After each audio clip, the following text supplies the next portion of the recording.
လုံနိုင်တော့တဲ့အကြောင်းကိုတွေးလေလေလုံနိုင်စွမ်းရည်ကြလေလေကျွန်တော်တို့ကလုံနိုင်စွမ်းဆိုတာရှိ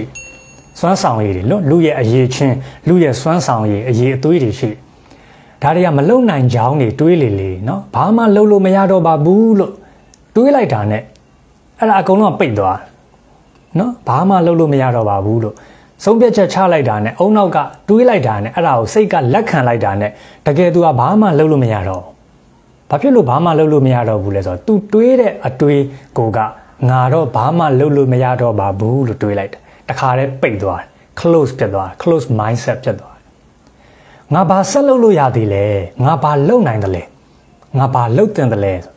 ပြန်ပွင့်သွားတယ်ဟုတ်ပြီနော်မပိတ်ထားနဲ့တခါတည်းပြန်ဖွင့်ပေးရကိုယ့်ကိုမေးခွန်းလေးတွေနဲ့ unlock လုပ်ပေးဖွင့်ပေးအုံနောက်ကပိတ်ထားမှာမဟုတ်ဘူးအုံနောက်ကဖွင့်ထားနော်ဖွင့်ထားမှကျွန်တော်တို့ကဝင်လာတယ်နော်ဝင်လာလို့ရပိတ်ထားရင်ဘယ်အရာမှဝင်လို့မရအောင်ဆိုတော့ကောင်းသောအရာတွေအတွက်ဆိုရင်အမြဲတမ်းဖွင့်ပြီးတော့ welcome လုပ်ပါ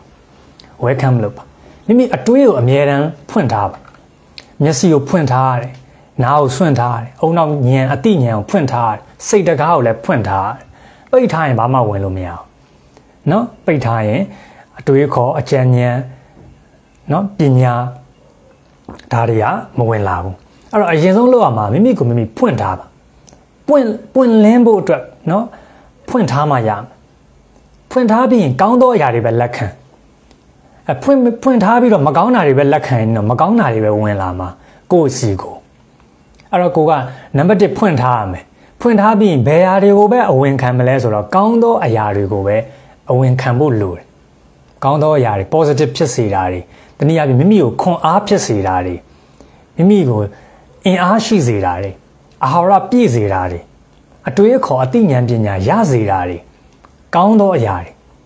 ဒါတွေကိုများများဝင်စေဖို့လိုတယ်ဒါမှမိမိကခွန်အားရှိနေမယ်အင်အားရှိနေမယ်အားပြည့်နေမယ်မဟုတ်တာတွေဝင်နေအစိတ်တောက်တွေဝင်နေစိတ်တက်ကြစရာတွေဝင်နေစိတ်အားငယ်စရာတွေဝင်မှများရင်ပိုပြီးကြာသွားပိုပြီးကြာသွားနော်အဲ့လိုမျိုးတွေးပါများလာရင်ဘာဖြစ်လဲငါတော့ဘာမှလုပ်လို့မရတော့ပါဘူးအဲ့စကားရဲ့အနောက်မှာဘာလိုက်လဲဆိုစိတ်ဓာတ်တွေတော့ကြာနေပါပြီဆိုတာလိုက်ငါဘာဆက်လုပ်လို့ရသေးလဲလို့တွေးလိုက်ပြီဆိုစိတ်ဓာတ်လေးကနည်းနည်းလေးပြန်တက်လာဟုတ်ပြီလားအဲ့တော့ဘာမှလုပ်လို့မရဘူးဆိုတာတော့မရှိပါဘူးနော်ဘယ်လိုအခြေအနေမျိုးမှာပဲဖြစ်ဖြစ်ကောင်းသောအခြေအနေမှာဖြစ်ဖြစ်ဆိုးသောအခြေအနေမှာပဲဖြစ်ဖြစ်လုပ်လို့ရတဲ့အရာတစုံတရာတော့အမြဲတမ်းရှိပါတယ်ကိုယ်တိုင်မရှာဖွေလို့လဲเนาะဖြစ်တတ်ပါတယ်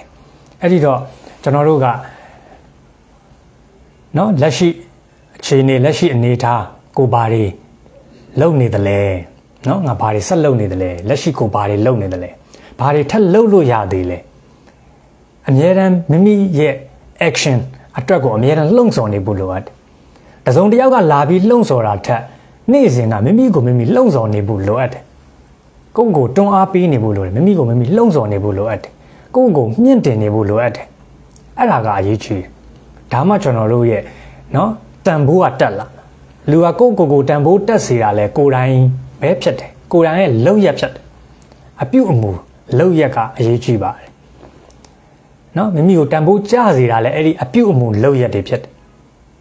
เนาะအပြုတ်အမူလောက်ရက်တွေမှာဘာတွေပါလဲဆိုအတွေးခေါ်နဲ့စိတ်ဓာတ်တွေပါပါတယ်ဟုတ်ပြီเนาะအပြုအမူနဲ့လောက်ရက်တွေမှာဘာတွေထပ်ပါတယ်လဲဆိုတော့အတွေးခေါ်နဲ့စိတ်ဓာတ်တွေပါတယ်အဲ့ဒီအတွေးခေါ်နဲ့စိတ်ဓာတ်တွေကြောင့်အပြုအမူနဲ့လောက်ရက်တွေဖြစ်လာအဲ့တော့ဒါကိုကျွန်တော်တို့ကအမြဲတမ်းတွေးထားရမယ်သတိထားရမယ်မိမိရဲ့အတွေးခေါ်ဘယ်လိုအခြေအနေမျိုးမှာပဲဖြစ်ပါစေလူတိုင်းဟာတွေးနေကြတာကောင်းတာတွေလည်းတွေးမိမယ်မကောင်းတာတွေလည်းတွေးမိမယ်စိတ်တူဒေါသထွက်เสียမကျေနပ်เสียတွေလည်းတွေးမိမယ်စိတ်တက်လည်းဒီတိုင်းတခါလေမှစိတ်တက်ကလေးကကောင်းနေမှာခါလေးတော့စိတ်တက်ကမကောင်းကျင်တော့ကြာကျင်တယ်နော်စိတ်ကောင်းမွေးရတာတခါလေပင်ပန်းလာတာဘာဖြစ်လဲနော်စိတ်တွေပါတိုးလာဒေါသတွေထွက်အဲ့တော့စိတ်ကလည်းအဲ့လိုမျိုးအမြဲတမ်းအပြောင်းလဲရဖြစ်နေတသက်မှတ်แท้မရှိဘူးလေလူကအတွေးတဲ့တသက်မှတ်แท้မရှိဘူးကောင်းတာတွေတွေးပါဆိုရင်ပြောတာအမြဲတမ်းကောင်းတာကြီးပဲ24နာရီနဲ့9ရက်ပတ်လုံးမတွေးနေနိုင်ဘူးအစိုးတွေးတွေဆိုတာလည်းဝင်လာတာပဲအော်တိုဝင်လာတာပဲစိတ်လက်ဒီတိုင်းမှာငါတော့စိတ်ကောင်းလေးထားမယ် တွေးပြီးတော့မှနော်စိတ်တူစရာအာယုံနဲ့တွေ့တယ်စိတ်ပြက်စရာအာယုံနဲ့တွေ့တယ်စိတ်ညှဉ်းနှွမ်းစရာအာယုံနဲ့တွေ့ရင်စိတ်ပြက်သွားတာပဲဒေါသထွက်သွားတာပဲစိတ်တက်ကြသွားတာပဲဒါတွေကများတယ်ကျွန်တော်တို့အခုပတ်ဝန်းကျင်လက်တလောမှာနော်အဲ့တော့ပြန်ထိန်းရတာပေါ့ပြန်ထိန်းရတယ်ဒီတိုင်းကတော့ကောင်းတာလည်းတွေးမိမယ်မကောင်းတာတွေလည်းတွေးမိမယ်ကောင်းတဲ့စိတ်တွေလည်းဖြစ်မယ်မကောင်းတဲ့စိတ်တွေလည်းဖြစ်မယ်အဲ့ဒီထဲမှာမိမိကိုမိမိထိန်းချောင်းနေရမှာဖြစ်ပါတယ်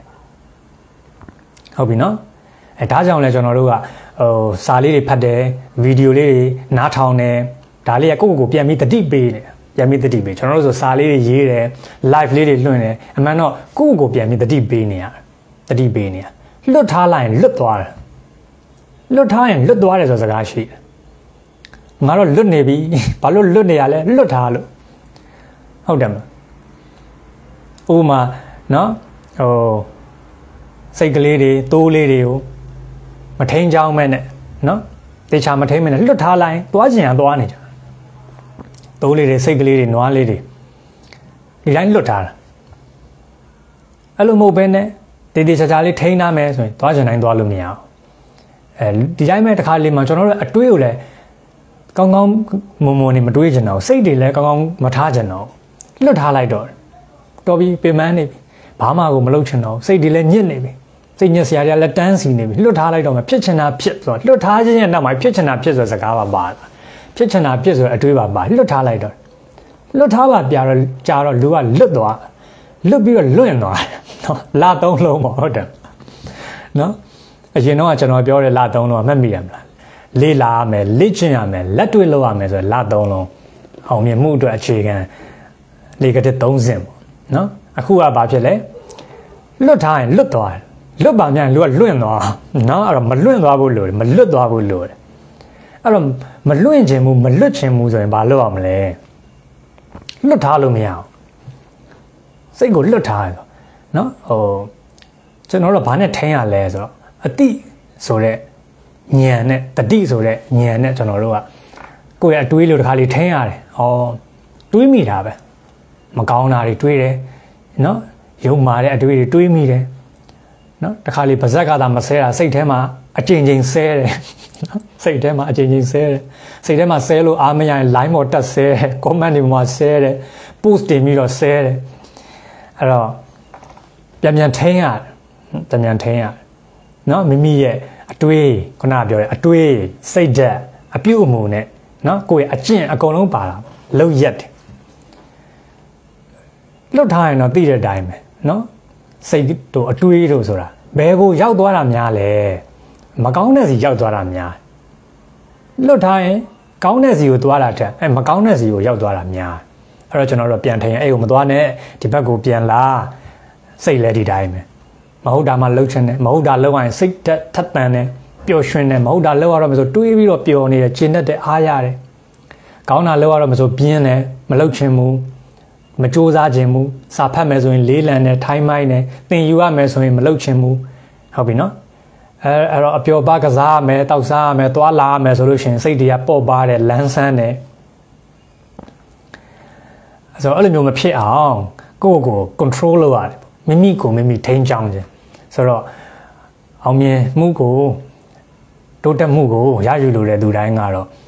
ဒီလိုပဲထိန်းရတာ control ဆိုတာဒါ management မှာလည်းပါဝင်တာပဲကိုယ့်ရဲ့စီးပွားရေးပဲဖြစ်ဖြစ်ကိုယ့်ရဲ့ဆိုင်ပဲဖြစ်ဖြစ်အလုပ်အကိုင်ပဲဖြစ်ဖြစ်နောက်ဆုံးမိမိကိုယ်တိုင်ပဲဖြစ်ဖြစ်မိမိရဲ့သားသမီးတူမညီမပဲဖြစ်ဖြစ်နော်ညီပဲဖြစ်ဖြစ်အကုန်လုံးထိန်းမှုဆိုတာလိုအပ်တယ် control ဆိုတာလိုအပ်တယ်ကိုသွားခြင်းနဲ့လမ်းကြောင်းကိုရောက်ဖို့အတွက် control လုပ်ရ manage လုပ်ရအဲ့တော့ self management မှာလည်းအဲ့ဒီ self control လို့တယ်အဲ့လိုမျိုးဆောင်ရွက်ရတယ်ဟုတ်ပြီနော်အခုလိုဗီဒီယိုလေးတွေကိုအမြဲအားပေးခြင်းနဲ့ဆိုလို့ရှိရင်တော့ကျွန်တော်ရဲ့ YouTube channel လေးကို subscribe လုပ်ထားဖို့အတွက်ဖိတ်ခေါ်ပါတယ်အားလုံးကိုကျေးဇူးတင်ပါတယ်